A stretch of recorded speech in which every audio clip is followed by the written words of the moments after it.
What is going on, guys? I hope you beautiful people are having a wonderful day.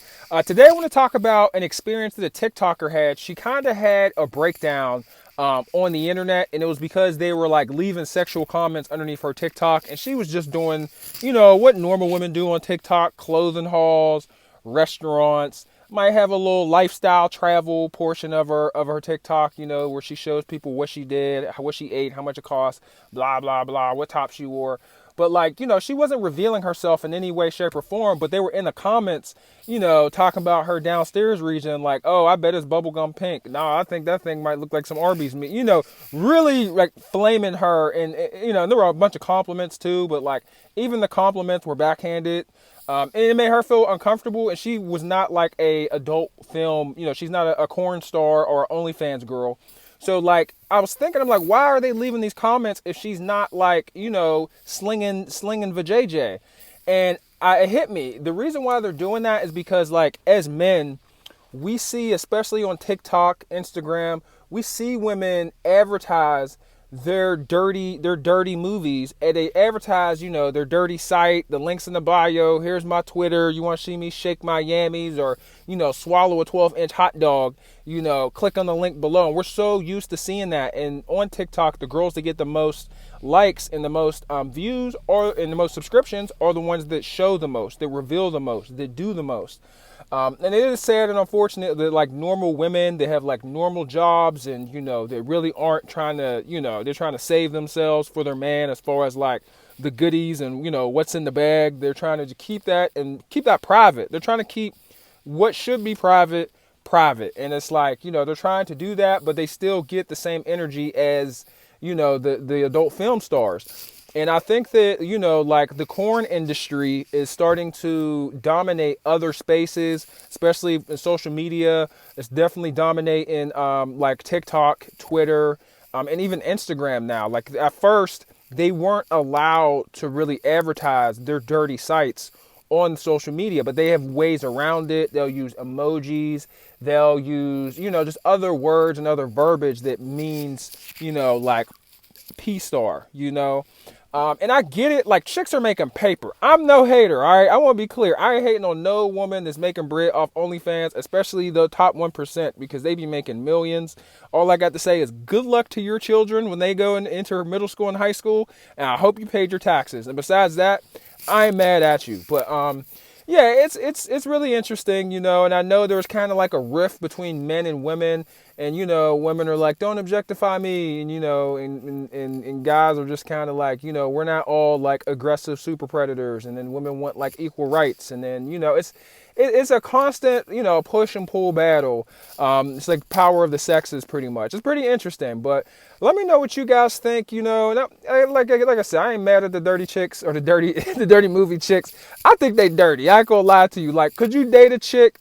Could you date a shorty that was making dirty movies with other men, just getting pile drived, and then she come to you? Oh, how was work, honey? She could barely walk. Like she out here penguin walking to the bathroom. Can you hand me the ice? Like, God damn, hand you the ice. Like, what was like what? Like, how? Who was he? Shaquille O'Neal? Like, I don't want to have to deal with that, guys. I just don't. Or like you going out in public, and like people like pretty much undressing you because they know what you look like without clothes. I mean, me personally, because I'm a guy, I'd be like, hey, that don't look too bad. You know what I'm saying? But from a woman's standpoint, that's not a position of power, and you really can't gain anything.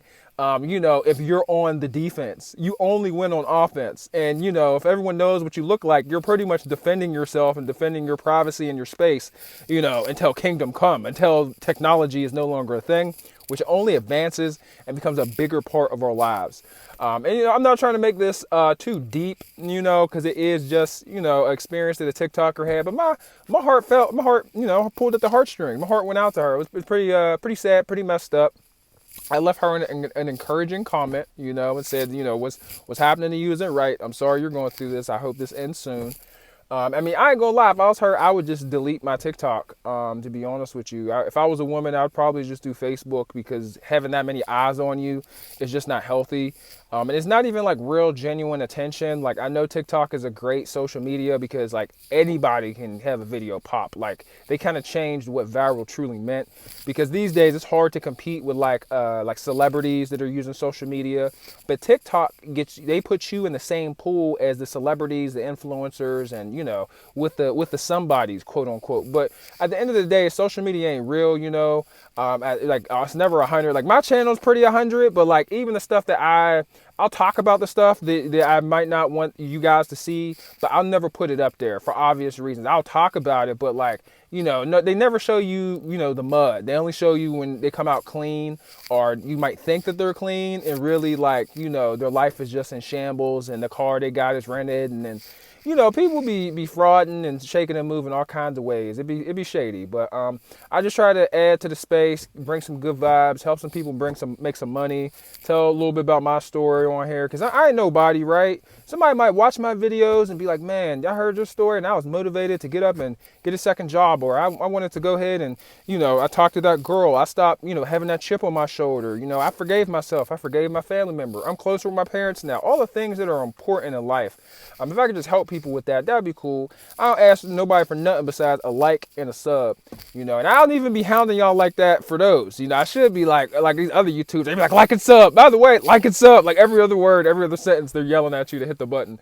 But yeah, man, like let's treat each other nice, okay? Let's treat each other nice, treat each other with respect. Let's bring respect back to social media. I feel like another reason why people feel comfortable to do this is because, like, unlike how it's been previously, besides Reddit, you had your physical face, on your social media, your name, what town you live in, how old you are, all these important details. Used to be required on social media, and now you could just, make a fake account and just go harass Susie, or, go talk crap to Bob, and make him feel like crap for no reason because your own life sucks because you have stuff going on. But, and I ain't no preaching ninja. I ain't perfect. I try to keep that as transparent as possible with that. I've made major mistakes. I've done stupid stuff.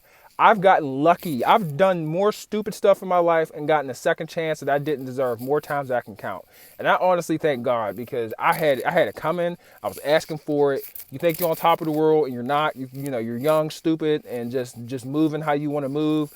And unfortunately, actions have consequences. And no, I wasn't hurting nobody, but I was definitely doing some crazy stuff that it's not a good idea. It's not productive. And, you can only do that for so long. You can only live so fast for so long before you crash. And you never know how bad the damage is going to be once you make contact with that guardrail. But, the guardrail of life. But look at me. It was on Martin Luther King Day, too. I'm out here killing it. Hey, you'd be proud. No, he'd be ashamed. He'd be like, that video sucked. Do it again 100 more times.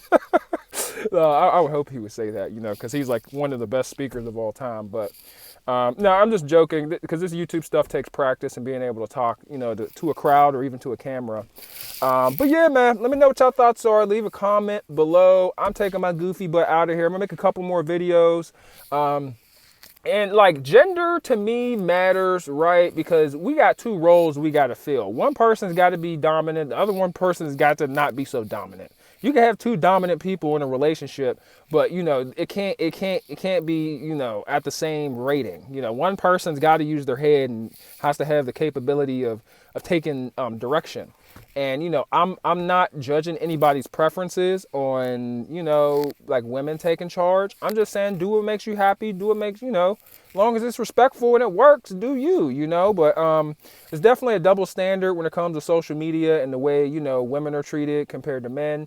And yeah, I might talk about this here and there because it's pretty interesting. It definitely creates a giant rift in our society, because women want to be eye to eye, and then just stuff happens, man. Men have been eye to eye, for a long time, and have been dominant in our society, and women are catching up, which I'm grateful for. I think you should have the same opportunity as a man, but like certain areas of life, it's just like that requires for you to be cold, hard, and very durable. and gritty, and there's nothing wrong with, having a gritty woman, but like, what if you want the soft, tender side? Like, hey, that's what you like. That's what you like. I ain't hating on the preference, but we gotta keep it respectful though. Is what I'm saying. At all costs, we should always respect each other, respect each other's preferences, and our choices. Because what you choosing who you date isn't really hurting me, or even the corn stars. I know I be ratting them pretty hard. I know I be ratting them pretty hard, because they kind of mess up one of our social networks we use, or multiple social networks that we use. And it's potentially dangerous because, kids, it used to be a kids app. A lot of apps used to be kid friendly. Now they're not. But even their choice to do that, I also respect their choice to go ahead and do that. But like, pick an app that's for that. Don't pick a dancing app. Don't pick a dancing app and have with kids on it and be, on the low trying to get people to, trying on the low, using it as traffic, trying to get people to your site. Like, I think that's corny. I think it's immoral. And I feel like there should be some standards, just because you live in a dirty, or you work in a dirty industry as far as like, morale goes, it doesn't mean that like you have to prove all the people that aren't in it 100% right. But yeah, y'all have a good day. I ain't gonna make this too long. I hope you guys have a wonderful week, a wonderful month, and a wonderful year. I'm out.